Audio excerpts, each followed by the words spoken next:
समीकरण ये अपने में एक बहुत स्ट्रॉन्ग अलायंस था। में राम के वंशज हैं, हमारे पूर्वज और उनके पूर्वज एक ही हैं। हाथ धरे आप बैठे रहे। आज भारत कम से कम मुंह तोड़ जवाब देता है। स्वर्णिम काल की तरह है। अगले 5 साल बिहार में अभी तक जिस तरीके के इंफ्रास्ट्रक्चरल डेवलपमेंट की जरूरत थी वो नींव लोगों ने तैयार की है। मेरा अपना बिहार गृह मंत्रालय और भूमि सुधार विभाग दोनों बीजेपी के ही खाते में है और दोनों एक्शन लेने में अभी कोई कमी नहीं कर रहे हैं। जिस तरफ से सम्राट चौधरी की गाड़ी चल रही है और लगातार बुलडोजर चल रहा है, उसको नोटिफाइड करेंगे। गुंडा बैंक चलता है बिहार में। और साथ ही साथ चेतावनी भी दी जा रही है कि आप अपने दायरे में रह के ही काम करें, नहीं तो हमारा। उसी तरह से विजय सिन्हा की भी गाड़ी और बुलडोजर साथ साथ चल रही है। यानी दोनों डिप्टी सीएम अभी जबरदस्त फॉर्म में हैं। किसी का ना सुन रहे हैं ना किसी का देख रहे हैं, बस धड़ाधड़ एक्शन लिए जा रहे हैं। और ऐसे में सम्राट चौधरी का अभी नया फरमान जारी हो चुका है कि उनकी बुलडोजर अब किस कदर जाएगी, किस रुख को अपनाएगी, क्योंकि तमाम बुलडोजर की खबरें आ रही है, तमाम मकान ध्वस्त हो जा रहे हैं, लेकिन यह कभी इस जिला कभी उस जिला, कभी कहां कभी वहां, हर जगह मामला एकदम फंसा हुआ है। लेकिन अब नए लिस्ट ने या तो हो सकता है लोगों को राहत दे दी है या तो कई लोगों की धड़कनें बढ़ा दी है। उस नए फरमान को समझने की कोशिश करते हैं कि क्या है नए फरमान, अब बुलडोजर किस तरह अपनी मुंह मोड़ेगी और कैसे फरमान से क्या क्या करने वाली है।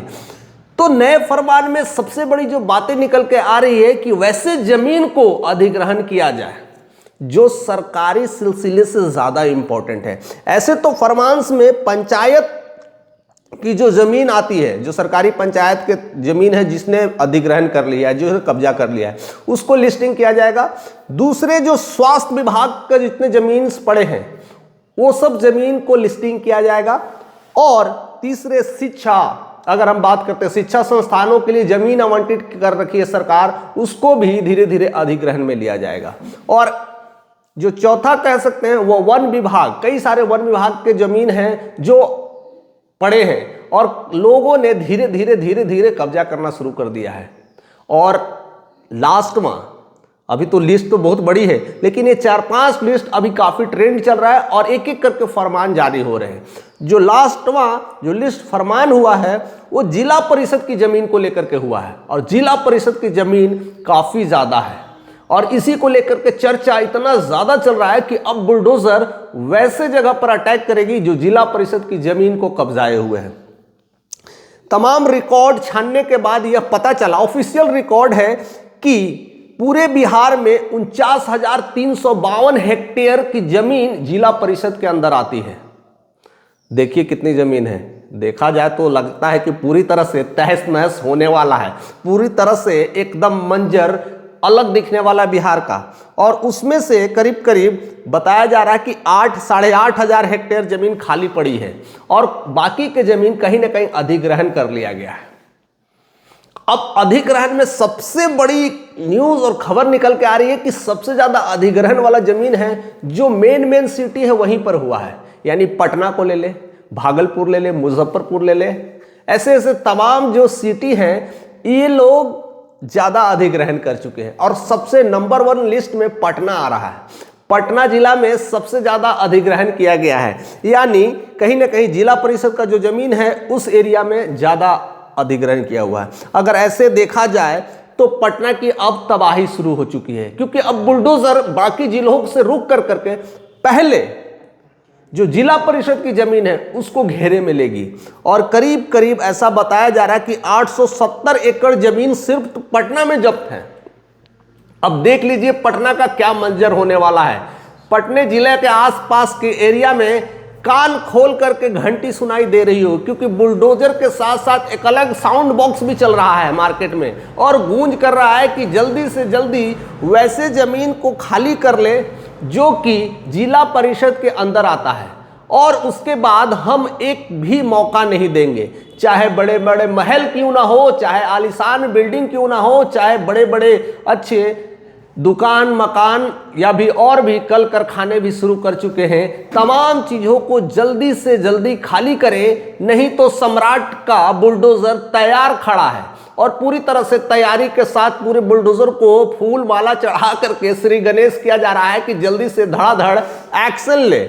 और इसी में जिला परिषद की भी बहुत अब मनमानी या किसी की कह सकते हैं कि अब जबरदस्त पहचान या फिर कुछ नहीं चलेगी, किसी का कोई भी सिफारिश मना कर दिया गया है। और दूसरी तरफ जो राजस्व और भूमि मंत्रालय जो विजय सिन्हा है, उन्होंने भी ग्रीन झंडी दे दिया है कि हमारे तरफ से ओके है, किसी की कोई सिफारिश नहीं चलेगी, चाहे वो कोई नेता हो, चाहे मंत्री हो, विधायक हो, कोई भी लोग हो। वैसे तमाम जो जमीन है जो कि जिला परिषद के अंदर आता है, उन्होंने भी ग्रीन झंडी दे दी है। सम्राट चौधरी एक्शन और जमीन स्तर पर प्रत्येक जिले में ग्रीन झंडी इधर विजय सिन्हा ने दे दिया है। दोनों डिप्टी सीएम ने बिहार में तबाही का मंजर अब लाने की शुरू कर चुके हैं, जो लगभग 2/3 के लगभग युवाओं का जनरेशन। यानी ये जरूरी भी है। पहले सरकारी क्षेत्रों में जो ऐसे वैसे जमीन है, उस चीजों को अगर ढंग से कंट्रोल कर ले तो हमें लगता है कि बिहार में जो राजस्व की कमी हो रही है, जहां पर पैसे की कमी हो रही है, इसी सब से पैसे कलेक्ट कर लिए जाएंगे। पटना में इतनी सारी अगर जमीन अगर देखा जाए, 800-900 एकड़ की जमीन को अगर जिस लोगों ने कब्जा किया है उसको अधिग्रहण में लाएगी तो सरकार के पास कई हजार करोड़ का राजस्व ऑटोमेटिक ही बढ़ जाएगा। और उस जमीन पे जो जो चीजें की जाएगी या जो जो चीजें शुरू की जाएगी, उससे काफी अच्छा खासा टैक्स भी मिल सकता है। यानी सरकार के खाते में एक बड़ा गिफ्ट मिलने वाला है राजस्व का, जो कि कई दशकों से सुनसान पड़ा था। हालांकि ये अधिग्रहण की अगर हम बात करें तो लालू के राज से ही शुरू हो चुका था। 1980 में ही ये कार्यक्रम सब शुरू था। उससे पहले कोई भी लोग अधिग्रहण का मामला नहीं अपनाते थे। जैसे लालू राज आया, लोगों ने अपना बल दिखाना शुरू कर दिया और धीरे धीरे थोड़ी थोड़ी जगह ले करके अपना घर मकान उठाने लगे। पहले थोड़ा, फिर थोड़ा, फिर थोड़ा, उसके बाद 90 के दशक में तो पूरा ही हथियाना शुरू कर दिया, सीधा कट्ठे कट्ठे गायब कर दिए। और ऐसे में जो मकान जो सरकारी ज़मीन पे थे, वो पता ही नहीं है कि सरकारी ज़मीन है। कई लोग उसके बाद कब्जा करना शुरू कर दिया और 2000 से 10 तक बहुत कुछ बदल गया है। यानी कुछ कब्जे नीतीश के भी सरकार में हुई है। ऐसा नहीं कह सकते केवल लालू के सरकार में हुई है, नीतीश के भी सरकार में हुई है। और वैसे लोग अब काफ़ी टेंशन में आ चुके हैं। कई लोग तो हवन पूजन भी करना शुरू कर दिया है कि शायद मेरी कुछ बच जाए। कई लोग डोनेशन सिफारिश करने के लिए भी जिला परिषद तक जा रहे हैं, क्योंकि जिला परिषद का जमीन है, जिला परिषद शायद कुछ कर ले। लेकिन ये ऑर्डर, ये फरमान पहले जिले परिषद, जितने जिला परिषद उनको भेजा गया हूँ, जमीन पर आता हूँ। भारतीय जनता पार्टी ने दायित्व तो जरूर दिए है, कोई भी सिफारिश नहीं लेना है, कोई भी तमाम एक्शन को रोकने में आप साथ नहीं देंगे। आप सरकार के साथ दे, जहां भी काम रोकने की कोशिश की जा रही है वहां पर जिला परिषद भी आए, पुलिस आए, तमाम चीजों को कार्रवाई की जाए। नो रुकावट, ओनली फटाफट एक्शन। और ऐसे में करीब करीब 10 से 15 दिनों में एक जबरदस्त खेल होने वाला है और उसकी शुरुआत पटना से होने वाली है। पटना के तबाही मंजर के लिए लोग तैयार हैं और अगला टारगेट जिनको चिन्हित किया जा रहा है वो भी काफ़ी परेशान होंगे या तो हतोत्साहित होंगे, क्योंकि लोग अभी तो यही सोच रहे थे कि सरकार पहले झुग्गी झोपड़ी को खाली कर रही है। लेकिन तमाम झुग्गी झोपड़ियों से जो खबरें निकल के आ रही है कि गरीबों को सताया जा रहा है, परेशान किया जा रहा है, झुग्गी झोपड़ी को उन्हें घर से बाहर निकाला जा रहा है, इस ठंडक में उन्हें इस तरह से दुर्गति की जा रही है, तो सरकार ने रुख को अपना लिया है, यानी रुख को बदल दिया है, हवा के मौसम को समझ लिया है और पहले वैसे जगह को चिन्हित कर रही है जो कि ऑलरेडी सरकारी में ज़्यादा इंपॉर्टेंट है, यानी जिला परिषद की ज़मीन को लेकर के कब्जाए हुए हैं। और समझ जाइए, ऐसे लोग गरीब झुग्गी झोपड़ी वाले कम हैं, तो समझ लीजिए अगला टारगेट कौन है। और ऐसे में इसके बाद बहुत सारे विभाग हैं। अभी मैंने बोला था वन विभाग भी आ सकता है, उसमें भी बहुत सारे लोग जमीन हथियाए हैं। कई लोग शिक्षा के नाम पे आवंटित जमीन है स्कूल कॉलेज अस्पताल के लिए जो ऐसे ही पड़ा है, उसका नाम और निशान है, उसको भी अधिग्रहण करेगी सरकार। फिर स्वास्थ्य के नाम पर कई सारे जो हॉस्पिटल के लिए बातें चल रही थी वो सब भी जमीन पड़ा हुआ है।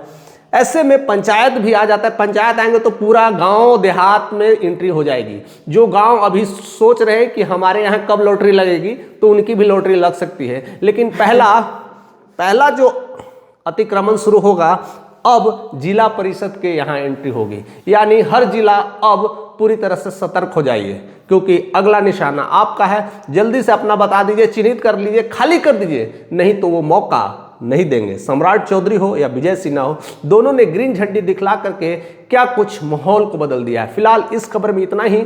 आप क्या सोचते हैं कमेंट करके जरूर बताइएगा। चैनल पे नए तो सब्सक्राइब कर दीजिएगा।